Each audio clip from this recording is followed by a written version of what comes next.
And let's see if we can't take this journey, this hero's journey, and turn it into something that we actively do instead of waiting for life to disrupt us. So I was sitting down not long ago and I was thinking, God, that we have so many tools. One of the things people need to know is whether they're on the path or not. Like whether it's your body, are you on the path to be there? It's not, are you perfect? It's, are you on the path? Are you making progress? Are you moving forward to something greater than it was before? Because, my dear friends, there's only two things that'll make you happy. The number one thing is progress. Progress equals happiness. Why? Because the human soul and spirit is designed to grow. Not only is our soul and spirit designed to grow, everything in the universe grows or it dies. There's no exceptions. That's not my rule. It's the rule of the universe. And everything in the universe contributes to something else, or eventually it's eliminated by evolution. So the two rules of life that are going to give you happiness is progress. It's growing. How many of you can think of somebody who seemed to have everything? Love, family, great career, great everything, and they took their life? Maybe a famous person. How many of you remember Anthony Bourdain, the man who used to do, those food shows on CNN? Raise your hand if you enjoyed him. Make some noise if you enjoyed him. Took his own life, right? Kate Spade, incredible designer, billionaire, loved by so many, took her own life. We could go on and on. Comedians that did it. Doesn't matter what you have, we are designed to continue to grow. We cannot be happy without some form of growth. By the way, if you achieve a goal that you've loved, that you worked so hard for, usually after you achieve it, you have one or two experiences. Some people have an experience of, is this all there is? Who's ever had that experience? You achieve a goal and you go, is this all there is?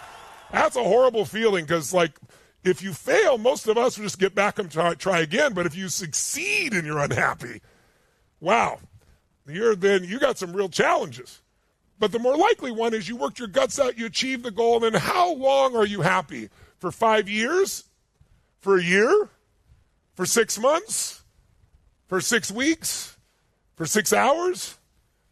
Most people stay happy based on that accomplishment somewhere between 6 hours and about 6 weeks, maybe 90 days. How many find this to be true in your own life? Give me some feedback if it's true.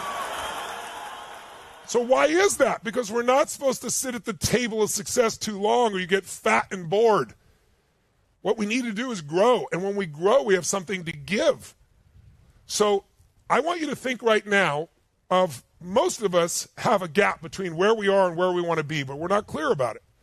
So how do you know if you're on the path to making your body how you want it to be? Because the progress, if you're not there yet, but you just lost the first 5 or 10 pounds, you're going to start feeling amazing just working out. If the relationship is not where you want to be and you're like separate lives, and even though it's painful, you push through and start to have conversations and you start to see progress. Even though you're not there yet, you're going to feel alive.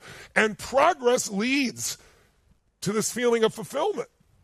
So we got to continue to do it. So I want you to think about your life right now. I want you to think about your body, your energy, your strength, your vitality, because without that, nothing else happens. Most people, my teacher Jim Rohn used to say, most people major in minor things. They know more about some celebrity's sex life than they know about their own mind, body, soul, and spirit and purpose. So if we're going to have a meaningful life, we got to make some conscious choices, because as I said to you the other day, you don't have to work on change. Change today is automatic, right?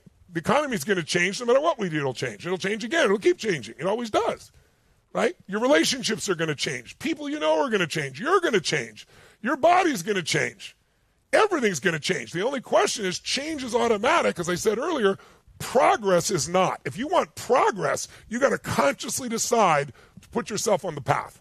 So whether it's your body, what's the next area? I'd say your emotions, your sense of well-being, your sense of meaning, happiness, and joy. Where is it? If you were to measure these things 0 to 10, 10 is absolutely where I want to be, 0 is dead. Where would you say your body is 0 to 10? I don't mean somebody else's idea of a 10. When I was 23, I thought washboard abs is the most important thing. I worked out like crazy, had these great muscles, and I get on stage and I get a snap in my back or a spasm. I was out of balance. I have big biceps, but my lower back muscles weren't very strong, right? So I was out of balance. So then I decided, no, what I want is energy. I want energy to burn. I want energy for a lifetime. And I started saying, how do I do that? I still want to look good and feel good, but I want the energy. So what's your 0 to 10 at this stage of your life? It's not a 10 is what somebody else calls a 10. What's yours? How would you score yourself physically? How would you score yourself emotionally? And it's good to know the difference. Tell yourself the truth. How about if we take a third area you want to master? How about, looking at intimate relationships? All relationships, but intimate.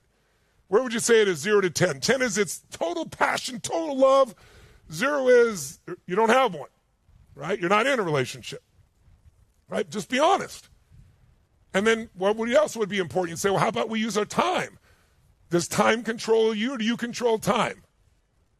By the way, how long is a long time? Would you put it in the chat for me for a second? Just your first gut reaction. How much is a long time? Don't even think. Just throw it right now down there. How much is a long time? Throw it in there for me. Let me see. Okay, 5 years, 20 years, a year, 10 years, 6 months, 10 minutes. Okay, that's 100 years to 3 minutes. Okay, good. So that's a good breath. Some people think 100 years is a long time. 1,000 years I see. Some people think 3 minutes is a long time. Here's the truth about time. What is time? It's emotion. Time is emotion. I'll prove it to you. A minute can feel like an eternity when you hate what's going on. True? And how many have had something happen, you were so enjoying what you're doing that time flew? You didn't even know what time it was. How many have had this experience before? Say aye. Say aye. So we can shift this, but are you in control of time, or is time controlling you? How would you measure? 0 to 10, you're totally in charge. 0, you're out of sorts. Okay, what's another area we could look at here? So we look at our body, our emotions, our relationships, the way our time. How about your work or your environment, your profession or your mission? Where would you say you are 0 to 10 in that area? Now, by the way, if you call it work, your career, if it's work or career or mission, I know a lot about you. If it's work, it's work. It's hard. And you could have something that really is your career and you're proactive. Doesn't feel as hard. If it's your mission, it doesn't feel hard at all. It's like you're pulled to do it. It's a different experience. Where would you measure it 0 to 10? And then the last two, how about your finances? Where's your finances in your life? 0 to 10. 10 is I'm absolutely want to be. 0 is not where I want to be. Right? Where are you on that number from 0 to 10? And then finally, the spiritual part of life, not religious. I'm not here to tell you what to believe religiously. I'm personally Christian, but whatever you believe, I hope you'll practice it. It's the only way you're going to be fulfilled. Plus, trying to touch God. God is such a giant concept. It's like that story of blind people all touching an elephant. One touches the tail. That's their idea of God. One the nose. One the legs. Different parts of the world, we all perceive God in a different way. But I'm not talking about your religion. I'm talking about religio. The word religion comes from the word celebrate. So how much do you contribute and how much do you celebrate? Because contribution brings out the spiritual part of us. We're trying to do for something more than ourselves. That's where energy comes from. And then do you celebrate? Some of you contribute, but you don't celebrate. And if you don't celebrate, it's not as powerful. That's why, singing, playing, dancing, all these things have been part of religious ceremonies for so long. So you give yourself some scores. Now, I want you to pick one of those areas, just one for right now. And I want to show you how we can create a little path for it that can really make sure you're making progress so you know you're on target. And if you don't know, if you're like, I don't feel like I'm on the path, I don't feel like I'm making progress, well, we'll show you what to do. So pick the one you want to work on right now. And then let me give you a little outline. And we're going to put it on the screen for you here.